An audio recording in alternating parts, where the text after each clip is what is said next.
So, picture this. World War II is over, and Britain decides to go all in on something huge, an absolutely world-class nuclear bomber force. The idea? Keep the peace through the threat of ultimate power. But here's the thing. This atomic shield, it turned out to be way more fragile than anyone expected.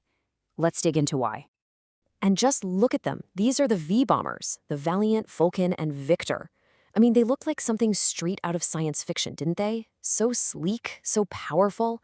They were more than just planes. They were this incredible symbol of British tech genius, a soaring statement to the world that Britain was still a major player. Okay, but here's where the story gets really interesting. For all that power, all that prestige, their reign at the very top was, well, surprisingly brief. So you have to ask, what gives? How on earth did Britain's ultimate weapon become a relic so fast? To really get why their time was so short, we've got to go back to the beginning.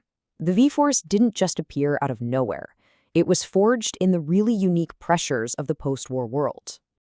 You've got this wild situation in post-war Britain. It's a paradox, really.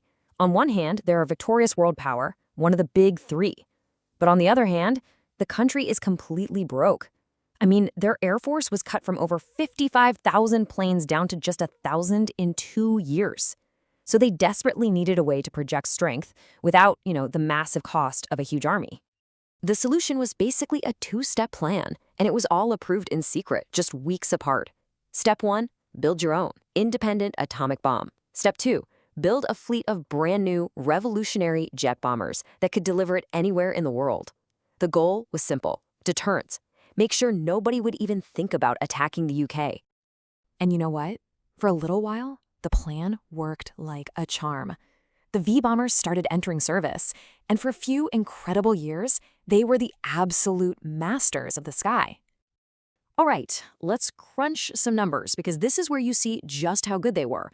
When you stack them up against what the Americans and the Soviets had at the time, the V-bombers weren't just keeping up.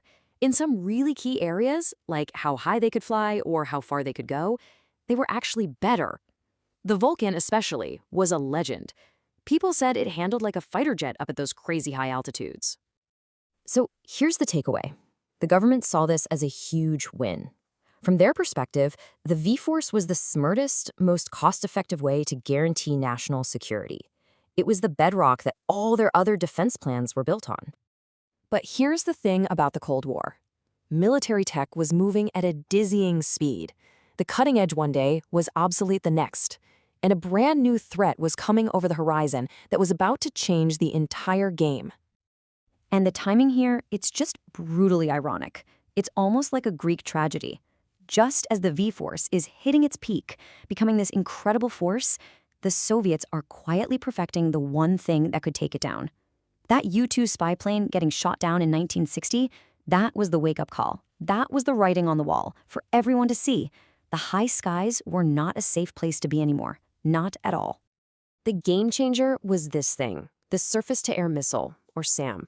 The new Soviet SA-2 guideline could soar up to 80,000 feet.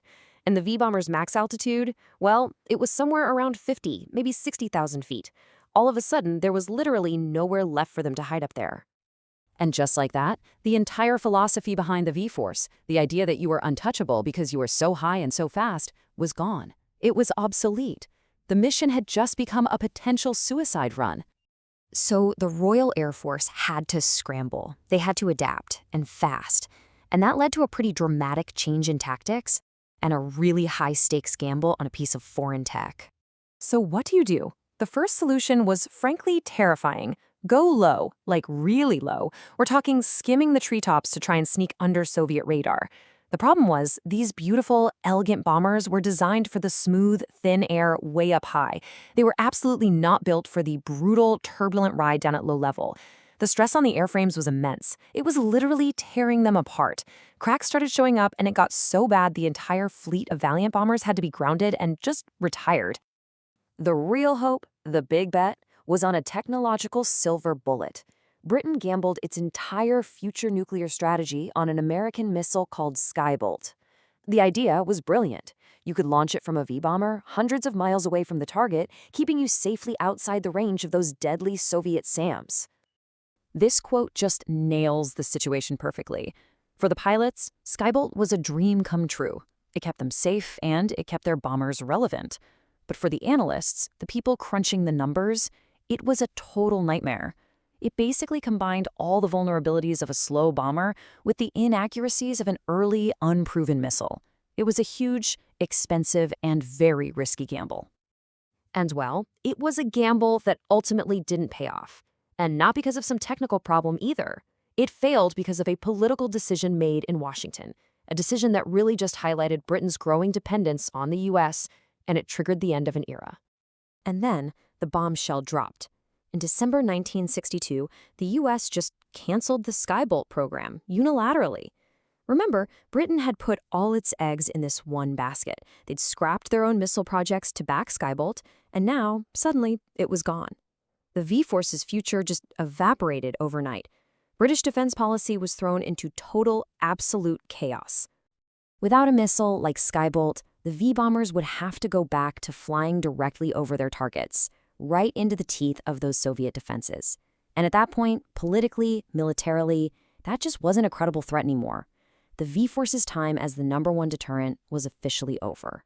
But out of that crisis came a pretty historic deal. At a summit in Nassau, the UK managed to secure the American Polaris missile system.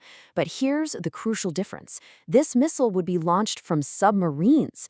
Britain's nuclear shield was being passed from the sky to the sea, from the Royal Air Force to the Royal Navy. And this is the date it all became official. At midnight, the RAF's quick reaction alert, that constant state of high alert they'd maintained for years, was formally stood down. The torch had officially been passed. So, in the end, what do we make of the V-bombers? They were these magnificent machines, a truly brilliant answer, but for a question that was changing way too fast. Their story is really a classic Cold War tale, a lesson in just how quickly state-of-the-art tech can become a museum piece. And it leaves you with that incredible, kind of chilling thought from Churchill, right? That somehow, in this new age of terror and the threat of total annihilation, we found a strange, sturdy kind of safety.